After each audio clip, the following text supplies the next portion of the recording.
ज्ञान गुरु YouTube channel में आप सभी का स्वागत है। आज जीके जीएस का नेक्स्ट क्लास हम लेके आए हुए हैं आप लोग के साथ और चलते हैं। आज जो जीके जीएस के जो इम्पोर्टेंट क्वेश्चन है उसको देखते हैं। ठीक है फ्रेंड्स, हम आज आपको एक अच्छी प्यारी सोच बताना चाहते हैं कि किसी से उम्मीद किए बिना उसका अच्छा करो। क्या कहता है? किसी से उम्मीद किए बिना उसका अच्छा करो, क्योंकि किसी ने कहा है कि जो लोग फूल बेचते हैं उनके हाथ में खुशबू अक्सर रह जाती है। समझ गए? इसलिए बिना कहे सुने एक दूसरे का आप लोग हेल्प करना चाहिए। ठीक है, चलिए आज इतना ही, क्वेश्चन पे चलते हैं। ठीक है, तो देखिए पहला नंबर क्वेश्चन कहता है 30 अप्रैल को कौन सा दिवस मनाते हैं? तो 30 अप्रैल को आयुष्मान भारत दिवस मनाते हैं। क्या मनाते हैं? आयुष्मान भारत दिवस।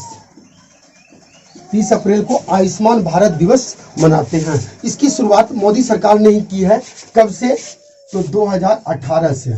30 अप्रैल को आयुष्मान भारत दिवस मनाने की शुरुआत मोदी सरकार ने 2018 से किया है। इससे आपको क्वेश्चन और पूछा हुआ क्वेश्चन है कि आयुष्मान भारत दिवस आखिर क्या है, किससे संबंधित है?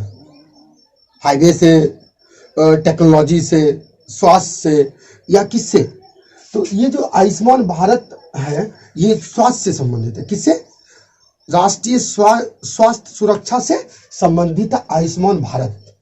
ये कार्ड आप लोग को बना भी होगा, आयुष्मान भारत का कार्ड, जिसमें कि 5 लाख रुपया तक आपको सालाना फ्री मिलेगा आपको इलाज करवाने के लिए हॉस्पिटल में। हर एक परिवार को 5 लाख। ठीक है, तो आप समझ गए होंगे आयुष्मान भारत दिवस के बारे में। ठीक, अगला क्वेश्चन पे चलते हैं। औरंगजेब कौन सा वाद्य यंत्र बजाते थे? तो औरंगजेब जो है कौन सा वाद्य यंत्र बजाते थे? तो वीणा बजाते थे। वीणा। औरंगजेब मुगल वंश का शासक था जिसे जिंदा पीढ़ कहा जाता था। जिंदा पीढ़। औरंगजेब को वो कौन सा वाद्य यंत्र बजाते थे? तो वीणा बजाते थे। ठीक है, अब चलते 3 नंबर क्वेश्चन पे। कहता है चोल वंश के संस्थापक कौन है? चोल वंश के संस्थापक है विद्यालय। चोल वंश के संस्थापक है विद्यालय, जिसने अपनी राजधानी को कहां बनाई थी? तंजावुर में। तंजावुर।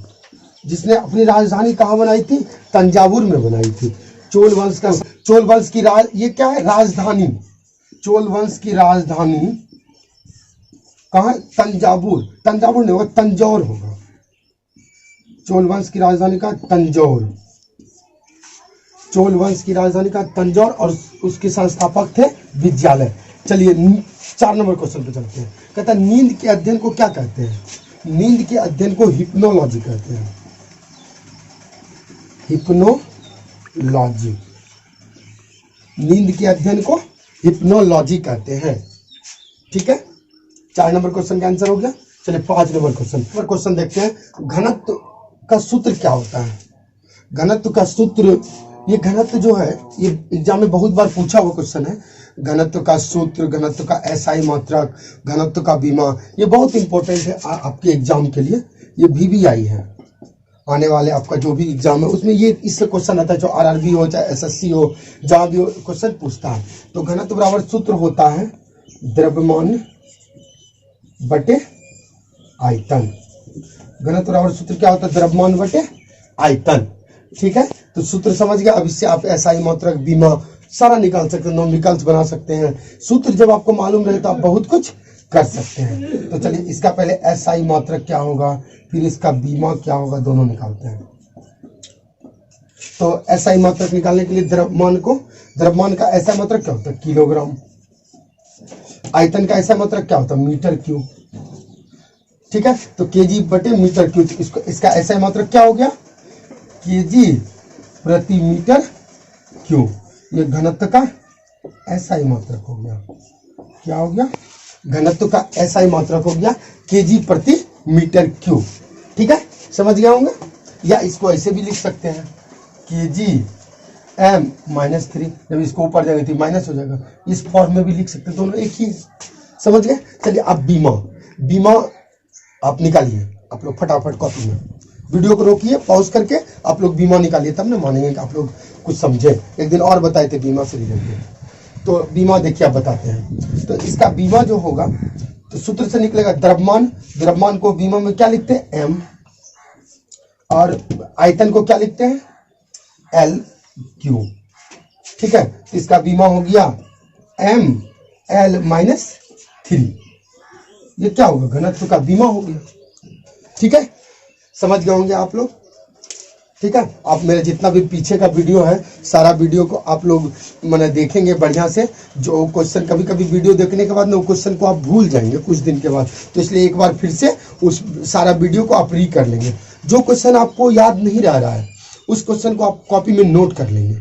जो क्वेश्चन आपको याद है उसको छोड़ देना है, लेकिन जो क्वेश्चन आपको याद नहीं है उस सब क्वेश्चन को कॉपी में नोट करके उसको बार बार देखते रहना, तो वो भी क्वेश्चन आपका पूरा री हो जाएगा, ठीक है। ये सब करते रहिएगा तो ज्यादा बेनिफिट होगा आपको, समझ गए। चलिए अगला क्वेश्चन पे चलते हैं। 6 नंबर क्वेश्चन कहता है कि अनुच्छेद 360 किससे संबंधित है। तो ये अनुच्छेद 360 जो है यह वित्तीय आपात से संबंधित है, वित्तीय आपात, वित्तीय आपातकाल से संबंधित है। कहता अनुच्छेद 360 किससे संबंधित है, वित्तीय आपातकाल से। मान लीजिए अभी कोरोना वायरस के कारण पूरे देश की जो इकोनॉमी है, अर्थव्यवस्था, वो गड़बड़ हो गई है। हो सकता है कि जो इस तरह का लॉकडाउन आगे चलते रहे तो हमारे देश की अर्थव्यवस्था और गड़बड़ हो सकती है। तो उस स्थिति में राष्ट्रपति वित्तीय आपात लगा सकता है। उसमें क्या होगा, जितने भी पेंशनधारी लोग हैं, जो भी सरकारी वर्कर हैं, उस सब का पेमेंट को कम कर दिया जाता है, ठीक है। तो वो आपसे क्वेश्चन पूछता है अनुच्छेद 360 किससे संबंधित है, तो वित्तीय आपात से है। इसमें एक क्वेश्चन और है कि अनुच्छेद 352 किससे संबंधित है, तो वो राष्ट्रीय आपात से संबंधित है। अनुच्छेद 352 किससे संबंधित है, राष्ट्रीय आपात से। क्या होता है ना कि जब कोई भी देश भारत पे हमला करता है तो उस स्थिति में राष्ट्रपति राष्ट्रीय आपातकाल लगा सकता है, ठीक है। वो बाह्य आक्रमण जब होगा तभी लगा सकते हैं, या आंतरिक अशांति, मतलब भारत के अंदर कानून व्यवस्था सही नहीं चल रहा, नक्सली हमला बार बार हो रहा है, या बाहर का आतंकवादी अटैक हो रहा है, उस स्थिति में राष्ट्रीय आपातकाल लगा सकते हैं। यह अनुच्छेद 352 कहता है। और एक अनुच्छेद और है जो कि बहुत इंपॉर्टेंट है, अनुच्छेद 356। अनुच्छेद 356 जो है वो राष्ट्रपति शासन से संबंधित है। वो राष्ट्रपति शासन अभी हाल फिलहाल में 4-5 महीने पहले महाराष्ट्र में लगा था। तो वो महाराष्ट्र में क्या हुआ था ना, वो सरकार अच्छा से काम नहीं कर रही थी, किसी को बहुमत नहीं मिल रहा था। तो उस स्थिति में राष्ट्रपति ने क्या किया, तो वहाँ राष्ट्रपति शासन लगा दिया। तो ये क्वेश्चन आपसे पूछ सकता है अनुच्छेद 356 किससे संबंधित है, तो वो राष्ट्रपति शासन से संबंधित है, जो कि राष्ट्रपति के द्वारा किसी भी राज्य में या किसी भी क्षेत्र में लगाया जा सकता है जहाँ की कानून व्यवस्था अच्छी ना हो उस राज्य की, उस जगह पर राष्ट्रपति शासन राष्ट्रपति के द्वारा लगाया जाता है। तो अनुच्छेद 352 राष्ट्रीय आपातकाल बाह्य आक्रमण के कारण, अनुच्छेद 356 राष्ट्रपति शासन जो कि आंतरिक अशांति, कानून व्यवस्था अच्छा ना होने, राज्य में गुड गवर्नेंस नहीं होने से वो लगाते हैं राष्ट्रपति शासन। अनुच्छेद 360 जो वित्तीय आपात है, वित्तीय आपात से संबंधित है, जो कि अभी देखिए कोरोना वायरस के कारण वित्तीय संकट बहुत गहरा गया है, क्योंकि अब भारत का जो भी इकोनॉमी है सारा रुका हुआ है लॉकडाउन के कारण। तो उस स्थिति में जो वैसा परिस्थिति आएगा तो राष्ट्रपति वित्तीय आपात लगाएगा। अभी तक एक भी बार वित्तीय आपातकाल भारत में नहीं लगा है, ठीक है। समझ गए होंगे आप इतना तक। चलिए अब अगले क्वेश्चन पे चलते हैं, ठीक है। 1 मई को कौन सा दिवस मनाते हैं, तो आप लोग तो जानते हैं कल 1 मई बीता हुआ है। 1 मई को कौन सा दिवस मनाते हैं, सोचिए। आप लोग का आंसर तो मन में आ ही गया होगा, नहीं आया तो जीके ज्ञान गुरु यूट्यूब चैनल को देखिए और आंसर मिलेगा, ठीक है। 1 मई को अंतर्राष्ट्रीय श्रमिक दिवस मनाते हैं। क्या मनाते हैं, अंतर्राष्ट्रीय श्रमिक दिवस, श्रमिक दिवस जिसे मजदूर दिवस भी कह सकते हैं। अंतर्राष्ट्रीय श्रमिक दिवस कब मनाते हैं, 1 मई को। ये विश्व में पहली बार 1891 ईस्वी में मनाया गया था। कब मनाया गया था, 1891 ईस्वी में विश्व में पहली बार मनाया गया था। और भारत में यह मनाया गया था 1 मई 1923 ईस्वी से। भारत में पहली बार अंतर्राष्ट्रीय श्रमिक दिवस 1 मई 1923 को मनाया गया था। ठीक है, समझ गए होंगे क्वेश्चन आप। चलिए आगे, इससे रिलेटेड हमने ये क्वेश्चन लिखा है, ठीक है, कि उससे जो रिलेटेड है ये क्वेश्चन आपका आंसर आ जाएगा। कहते अंतर्राष्ट्रीय श्रम संगठन की स्थापना कब हुई थी? तो अंतर्राष्ट्रीय श्रम संगठन की स्थापना 1919 ईस्वी में हुआ था। कब हुआ था? 1919 ईस्वी में अंतर्राष्ट्रीय श्रम संगठन की स्थापना हुआ था। और इसका मुख्यालय जो है जनेवा में है। जनेवा कहाँ है? स्विट्जरलैंड में है। इसका मुख्यालय कहाँ है? मुख्यालय जनेवा, स्विट्जरलैंड। स्विट्जरलैंड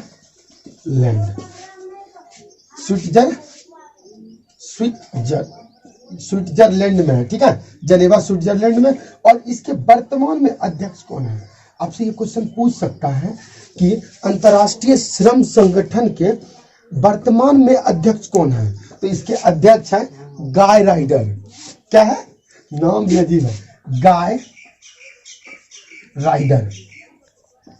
गाय राइडर, रॉक ईडोर राइडर। ये जो अंतर्राष्ट्रीय श्रम संगठन है इसके वर्तमान में अध्यक्ष है गाय राइडर। और इस संगठन की स्थापना 1919 में हुआ था और इसका मुख्यालय कहाँ है? जनेवा स्विट्जरलैंड में। ठीक है, समझ गए होंगे। चलिए अगला क्वेश्चन चलते हैं। 9 नंबर क्वेश्चन है, स्वराज पार्टी की स्थापना कब हुई थी? स्वराज पार्टी, आजादी के समय बहुत सारी पार्टियों की स्थापना हुई थी। स्वराज पार्टी हो गया, जैसे होम रूल लीग हो गया, भारतीय राष्ट्रीय कांग्रेस का हो गया, फॉरवर्ड ब्लॉक हो गया, इस तरह बहुत सारी पार्टियां, मुस्लिम लीग हो गया, बहुत सारी पार्टियों की स्थापना हुई थी भारत की आजादी के समय। और तो उसमें एक पार्टी था स्वराज पार्टी की स्थापना 1 जनवरी 1923। 1 मई पहले लिख, स्वराज पार्टी की स्थापना 1 जनवरी 1923 ईस्वी को हुआ था। कब हुआ था? 1 जनवरी 1923 को। और इसकी स्थापना किया था मोतीलाल नेहरू। मोतीलाल नेहरू और and Chittaranjan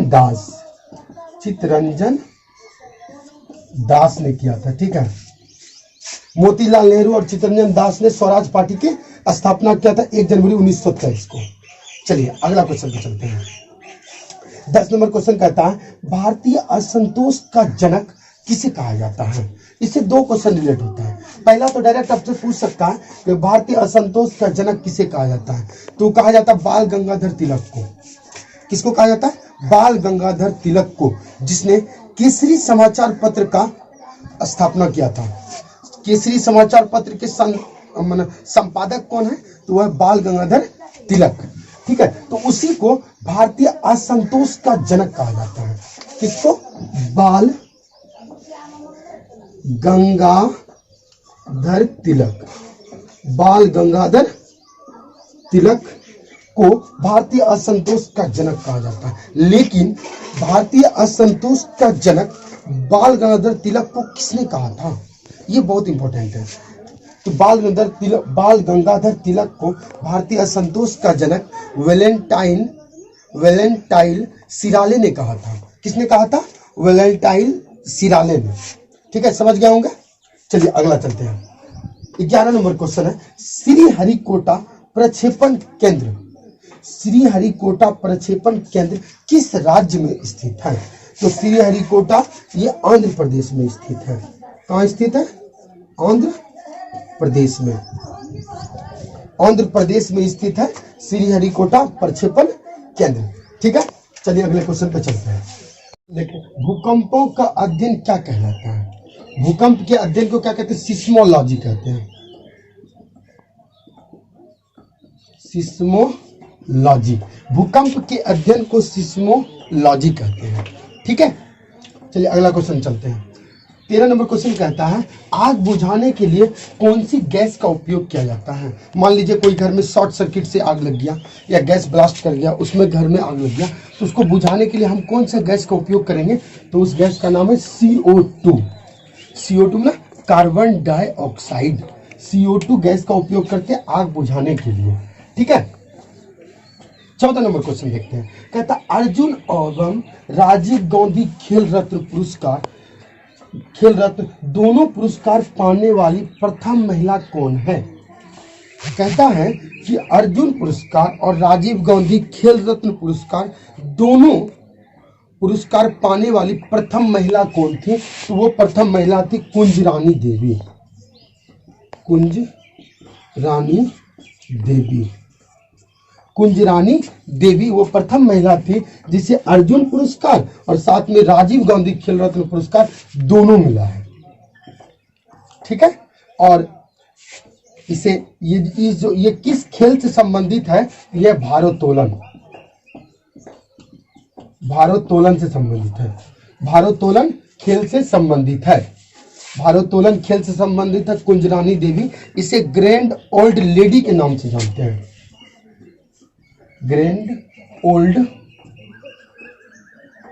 ladies, grand old ladies के नाम से भी जाना जाता है। जैसे ग्रैंड ओल्ड मैन के नाम से दादा भाई नौरोजी को जाना जाता है, उसी तरह ग्रैंड ओल्ड लेडी के नाम से कुंज रानी देवी को जाना जाता है, जिसे अर्जुन पुरस्कार और राजीव गांधी खेल रत्न पुरस्कार दोनों मिला है। वो भारोत्तोलन खेल से संबंधित है। चलिए 15 नंबर क्वेश्चन को देखते हैं। कहता है इंसुलिन, इंसुलिन की खोज किसने किया था? इंसुलिन की खोज Banting and Best, Banting, insulin की खोज Banting and Best, Banting and Best ने किया था। ठीक है, इंसुलिन की खोज वेटिंग एंड बेस्ट ने किया था। इंसुलिन का स्राव शरीर के किस अंग से होता है? तो इंसुलिन का स्राव शरीर के अग्नाशय से होता है। कहां से होता है? अग्नाशय से। अग्नाशय से इंसुलिन का स्राव होता है। ठीक है, ये क्वेश्चन पूछता है कि इंसुलिन का स्राव कहां से होता है? तो अग्नाशय से। इंसुलिन का खोज किसने किया था? वेटिंग एंड बेस्ट ने किया था। ठीक है, फिर एक क्वेश्चन पूछ सकता है कि यदि शरीर में इंसुलिन की मात्रा मतलब कम हो जाए तो आपको कौन सा रोग हो जाएगा? यदि अग्नाशय इंसुलिन की मात्रा को कम स्रावित करने लगे तो आपको मधुमेह रोग हो जाएगा, जिसे डायबिटीज भी कहते हैं। मधुमेह वो क्या होता है ना कि ब्लड में इंसुलिन की मात्रा जो है वो घट जाती है, ग्लूकोज। फिर कहता है जो आपको इंसुलिन की कमी हो जाए तो कौन सा रोग होगा? मधुमेह या डायबिटीज। और इंसुलिन अधिक स्रावित करने लगे अग्नाशय तो आपको हाइपोग्लाइसीमिया रोग हो जाएगा। कौन सा रोग हो जाएगा? हाइपोग्लाइसीमिया, जिसमें आपको जनन क्षमता में कमी आ जाएगी, आंखों में परेशानी हो जाएगी, जो अधिक इंसुलिन का स्राव करने लगे। तो कोई भी ग्रंथि है वो जब भी कोई लिमिट्स में काम करता है तो शरीर स्वस्थ रहता है। जो और लिमिट हो जाए, कम या अधिक हो जाता है तो वो फिर प्रॉब्लम हो जाता है। तो आपने समझ गया, इंसुलिन के अल्प स्रवण से मधुमेह, इंसुलिन के अति स्रवण से हाइपोग्लाइसीमिया। इंसुलिन की खोज वेटिंग एंड बेस्ट ने किया था। इंसुलिन का स्राव कहां से होता है? अग्नाशय से होता है। समझ गए बात इतना? चलिए इतना ही बताना था। 16 नंबर क्वेश्चन को देखते हैं। कहता अनुच्छेद 124 किससे संबंधित है? यह है सर्वोच्च न्यायालय से। सर्वोच्च न्यायालय से, या इसी को उच्चतम न्यायालय भी कहते हैं। उच्चतम न्यायालय, उच्चतम न्यायालय, वो उच्चतम न्यायालय या सर्वोच्च न्यायालय का वर्णन अनुच्छेद 124 में है। और उसके बाद इसमें एक क्वेश्चन और आपसे पूछ सकता है कि वर्तमान में सर्वोच्च न्यायालय के मुख्य न्यायाधीश कौन है? तो यह है शरद अरविंद बोबडे, सर्वोच्च न्यायालय के मुख्य न्यायाधीश हैं। ठीक है, सर्वोच्च न्यायालय भारत में कहाँ स्थित है? तो सर्वोच्च न्यायालय नई दिल्ली में स्थित है। समझ गए बात? चलिए अगला क्वेश्चन चलते हैं। कहता है चांदी का उत्पादन भारत के किस राज्य में होता है? चांदी का उत्पादन भारत के सबसे अधिक किस राज्य में होता है? चांदी का उत्पादन भारत के किस राज्य में होता है? मतलब सबसे अधिक, तो सबसे अधिक हो गया राजस्थान में। राजस्थान में चांदी का उत्पादन सबसे अधिक होता है। राजस्थान की राजधानी कहाँ है? जयपुर। राजस्थान के मुख्यमंत्री कौन है? अशोक गहलोत। राजस्थान के उप मुख्यमंत्री कौन है? सचिन पायलट। राजस्थान में किस पार्टी की सरकार है? तो कांग्रेस पार्टी की सरकार है। ठीक है, जितना बात हम क्वेश्चन के बाद भी बहुत सारी बात बताते हैं, उस पर भी आप बहुत गौर करेंगे। हम क्वेश्चन तो आपको 15-17 बताते हैं, लेकिन उससे रिलेटेड करके हमने एक क्वेश्चन में 3-4 क्वेश्चन बताते हैं, वो लगभग 50 पार कर जाता है। ठीक है, तो उस बात को जो हम बोलते हैं उस पर आप बहुत गौर करेंगे, और बोर्ड पे भी जो क्वेश्चन लिखते हैं उस पर भी आप ध्यान देके पढ़ेंगे। हम आपको 15-17 क्वेश्चन बता रहे हैं, लेकिन उससे जोड़ करके लगभग हम 40-50 क्वेश्चन उससे निकल जाता है। ठीक है, इसलिए वीडियो को अच्छे से ध्यान से देखेंगे आप लोग। ठीक है, आज का क्लास इतना ही। मेरे जो भी वीडियो हम आप लोग के लिए शूट करके दे रहे हैं, प्लीज़ इसको ज़्यादा से ज़्यादा लोग पे फॉरवर्ड करें, और मेरे जीके ज्ञान गुरु यूट्यूब चैनल को सभी लोग सब्सक्राइब करो। अपने दोस्तों को बोले सब्सक्राइब करने के लिए। जो वीडियो अच्छा ना लगे तो तुरंत अनसब्सक्राइब कर देंगे। ठीक है, तो उसके लिए कोई दिक्कत नहीं, लेकिन सबको आप बोलिए, उसको आगे आने वाले एग्जाम में बहुत बेनिफिट होने वाला है। चाहे वो SSC GD का एग्जाम हो, चाहे वो ग्रुप डी का NTPC का एग्जाम हो, DRDO MTS हो, अभी हाल फिलहाल में बिहार SSC का PT निकला हुआ है, उसका मेंस का एग्जाम होने वाला है, बिहार दरोगा SI का मेंस होने वाला है। उस सब में ये इंपॉर्टेंट क्वेश्चन आपको बहुत सा हेल्प करेगा। एग्जाम तो नहीं निकाल देगा, लेकिन आपके एग्जाम में ना बहुत हेल्प करेगा ये सब क्वेश्चन। ठीक है, तो आज के क्लास में इतना ही। आप लोग प्लीज जीके ज्ञान गुरु यूट्यूब चैनल को सभी लोग सब्सक्राइब करेंगे, बेल आइकन दबाएंगे और ज़्यादा से ज़्यादा लाइक देंगे। ठीक है, और तो धन्यवाद। जय हिंद दोस्तों।